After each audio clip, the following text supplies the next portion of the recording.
Welcome back to Freedom and Prosperity Radio, the weekly radio news magazine that we put together here at the Virginia Institute for Public Policy. My name is Joe Thomas, and you can learn more about us and all of our work, our white papers, our legislative reforms, and all the things that we've been able to help happen even with this Democratic Party majority and the progressive agenda taking what they hope is root in the Commonwealth of Virginia. Find out more at virginiainstitute.org.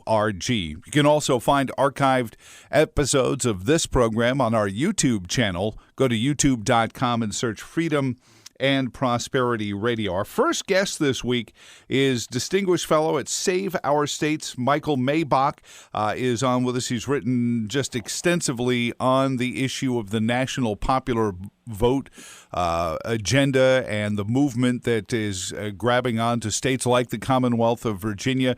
And Michael, welcome to Freedom and Prosperity Radio. How are you doing, sir? Well, fine. Thank you for calling, Joe. Well, I had said this after, I guess it was the second Super Tuesday, the not quite as Super Tuesday, when Joe Biden won a lot of states and won a lot of votes, and then Bernie Sanders was still only a few delegates behind. All of a sudden, these national popular vote people became Federalists because they were all pointing, saying, well, Bernie's not really all that far behind, even though Joe Biden got twice as many votes. All of a sudden, it became important to them because their guy was behind, but not as much as you'd think after losing 2-1 in the popular vote. But does that instance, even in an internal primary system, be it Republican or Democrat, show the importance of our federalist system of delegates and how the republic is built? Well, the premise of your question is probably central here, Joe, and that is we have our primaries, we have our primaries in the states. Matter of fact, if we had a national popular vote system, there would be no Iowa caucuses, no New Hampshire primary. It would be antithetical, if you will, to the system that they want to set up, which is, who cares what states vote how?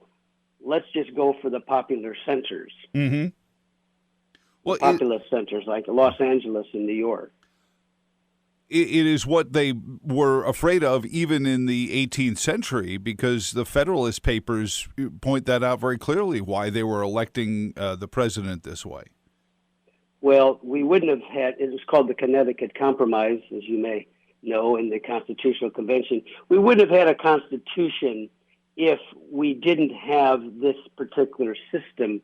Remember, in 1787, Georgia had 75,000 population, and Virginia had 750,000. So there were 10 times as many people in Virginia, which at the time included West Virginia. Yep. And so there were mostly small states. The big cities were Philadelphia, New York, Boston.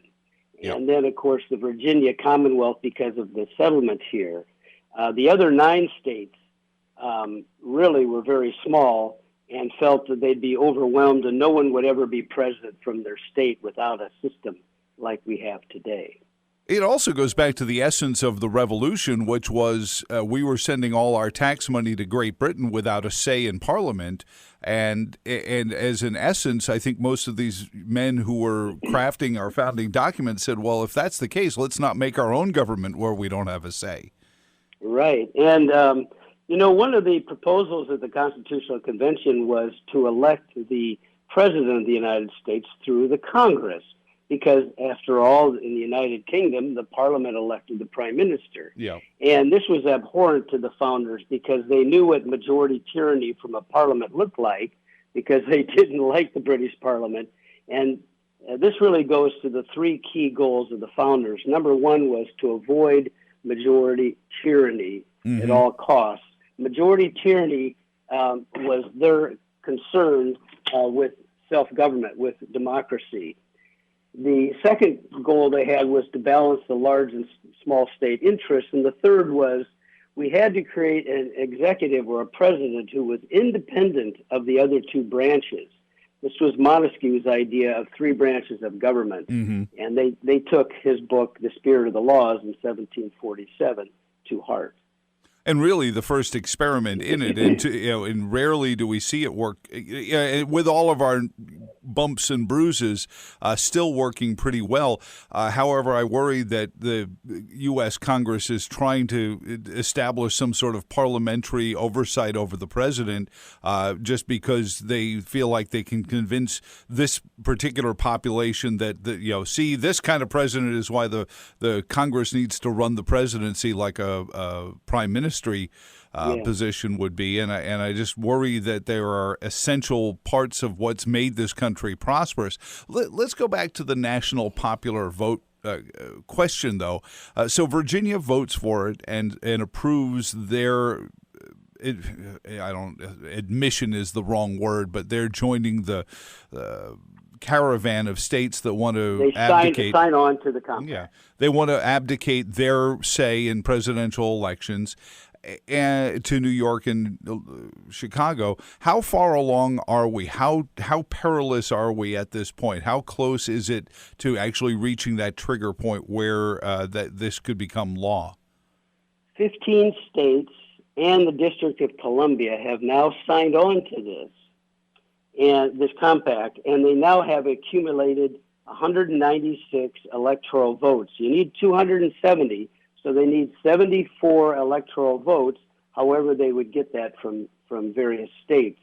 So it's gone from green light to flashing yellow light in terms of our concern, and now is the time to stop it in Virginia. It got through the House of Delegates, but it was stopped in the state Senate thanks to some state senators of both parties who thought again this past legislative session about allowing, in effect, Los Angeles, New York, and Chicago and Miami to decide our president. I point out that Los Angeles County has more people than 43 of our state. Mm-hmm. It's just stunning.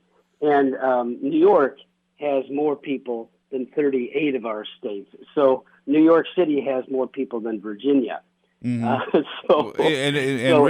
If we want to turn over the federal election to just a few large cities, the rest of the nation will be alienated. When I looked at the breakout, and of course this is all driven off the rhetoric of that Hillary Clinton won the popular vote, but Donald Trump stole the presidency or conned us out of the presidency or cheated, or you pick the word that they want to associate with it, but using this electoral college. And oddly, the president has said, I don't mind whichever way you do it. We would have campaigned differently if it was a national popular vote. But if you remove Los Angeles County, as you mentioned, and New York County, which is Manhattan Island, out of the popular vote, Donald Trump is fairly comfortably in the popular vote lead as well. Right. If you remove all of the people that voted in California, both for Trump and for Clinton, Trump won the popular vote. Trump won 47%. Clinton 48, so it was very close, just like in the Bush v. Gore in 2000. But Trump won 30 states and Clinton won 20. But here's a great statistic. Hillary Clinton won 487 counties, while Donald Trump won 2,626 counties. Yeah. So it's 5 times as many counties, so it's almost. So it's really stunning how many people in jurisdictions across the country supported Trump. We're visiting with Michael Maibach, Distinguished Fellow with Save Our States, and we're talking about where we stand and where the national popular vote is.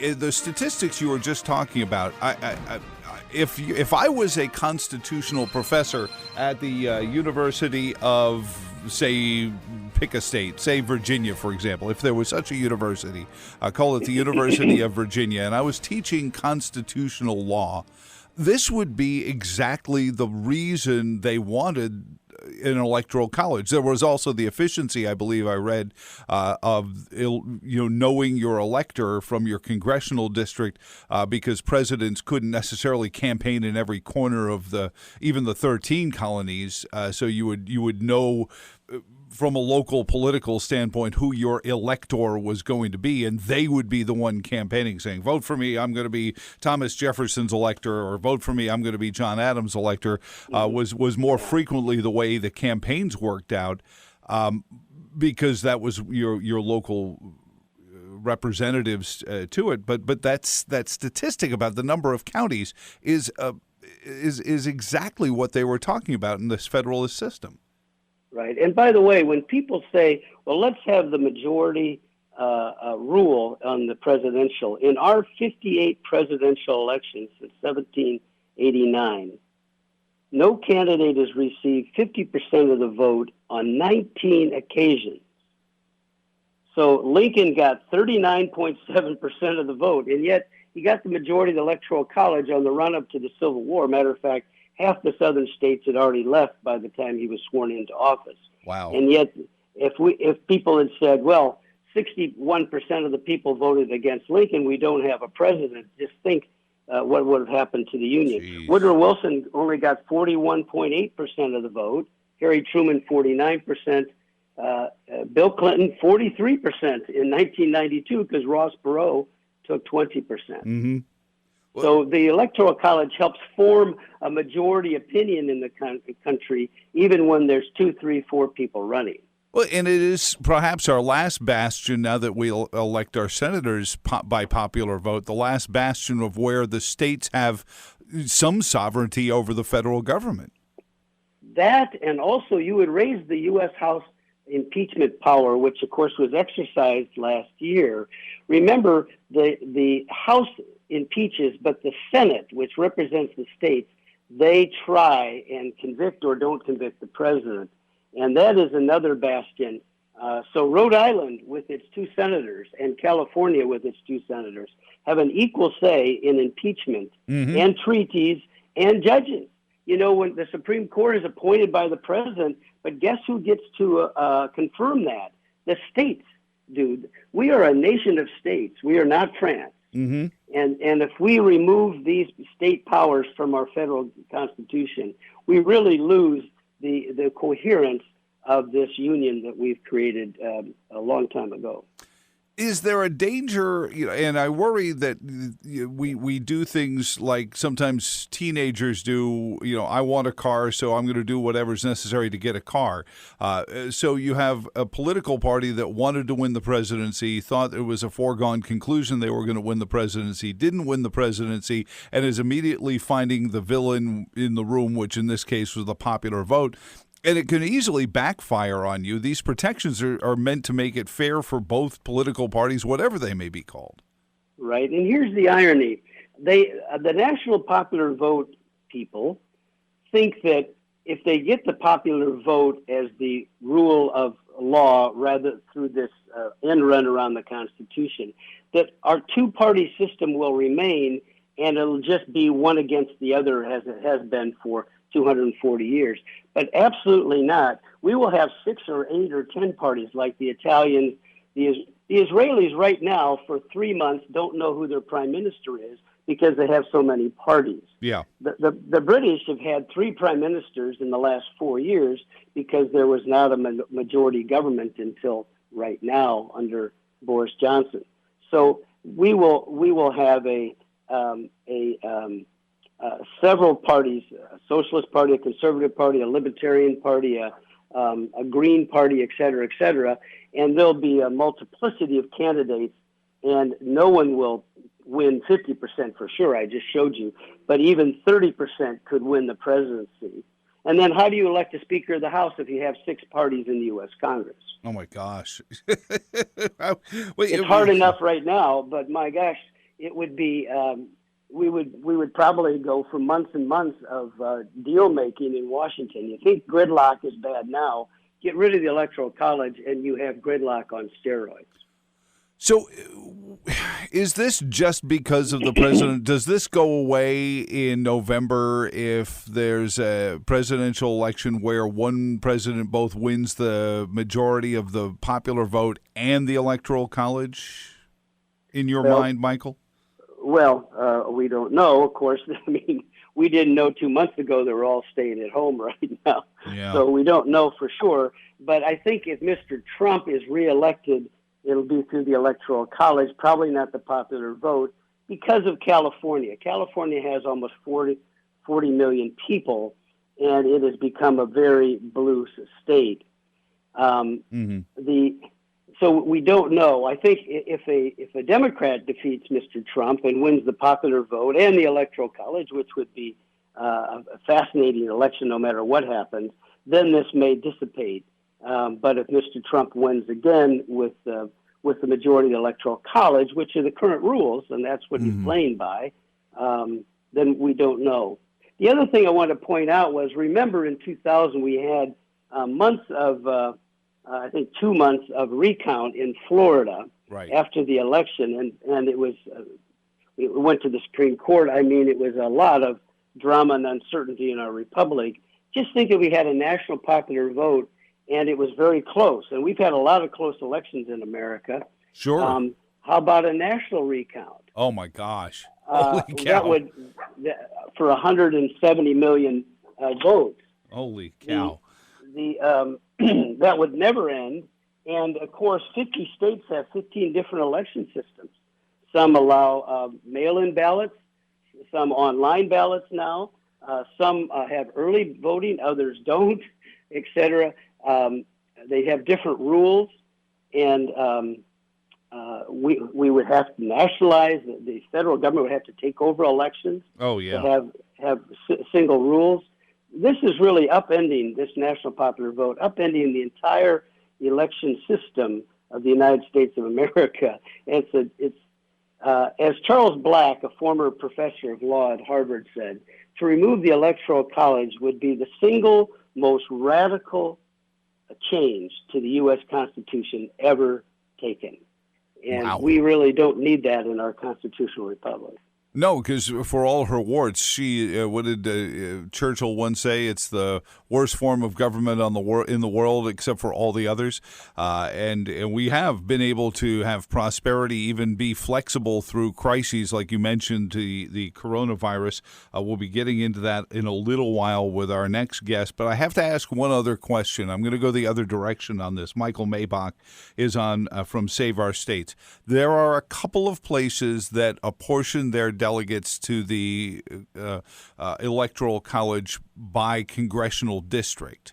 And Virginians are particularly keen on this because in 2016, the president carried as many congressional districts as Hillary Clinton did. Now, she may have taken the 2 Senate electors because she won the statewide popular vote, but it wouldn't have been all 13 votes. What about the concept of apportioning your electors by congressional district and how they vote? Well, that is constitutional. Maine and Nebraska are the 2 states that each congressional district gets an elector, for the House seats, and then they have 2 at large, if you will, for the 2 U.S. senators. And the founders would say that it's up to the states how they apportion their electoral votes. The key is whether some other states do that or not. The key is that in the end, every state is given those number of electors based on the fact that they have House seats, but also 2 Senate seats. So Rhode Island would still get the 2 electors, as would California. Yeah. The national popular vote washes all that away and says, we don't care if you're a state or not, just how many people do you have? Mm-hmm. And as I said, Los Angeles County, New York, Chicago, Miami, Houston, a few urban areas would be the deciders of every presidential election. And the alienation among the 40-some states that are smaller than Los Angeles County would be stark. Oh, yeah, absolutely. You think we're divided now. That would just lead to even greater. Oh, my gosh. Yeah. The flyover country, as they say, which has, those are the people that feed the cities. And if you want to have farmers sending food to the cities, please don't have the cities control everything. Michael Maibach, a distinguished fellow at Save Our States, thank you so much for your visit this week on Freedom and Prosperity Radio. What's the best place for people to continue to follow your work? SaveOurStates.com. I appreciate it, sir. or they can contact me in Alexandria, Virginia. Well, thank you for all your work, and keep it up. And like you said, just for a couple of senators, brave senators, who said maybe I don't need to just go along with this blue wave. We managed to forestall it again this year, but it will come back again, I'm sure. Thank you so much for joining us this week on Freedom and Prosperity Radio. It's a pleasure to do so. Thank you, Joe. Up next, Dr. Jeff Singer, Senior Fellow at the Cato Institute in their Department of Health Policy Studies. I brought this up last week with some of our guests, the issue of the Certificate of Public Need laws in Virginia and our response to COVID-19. Next on Freedom and Prosperity Radio.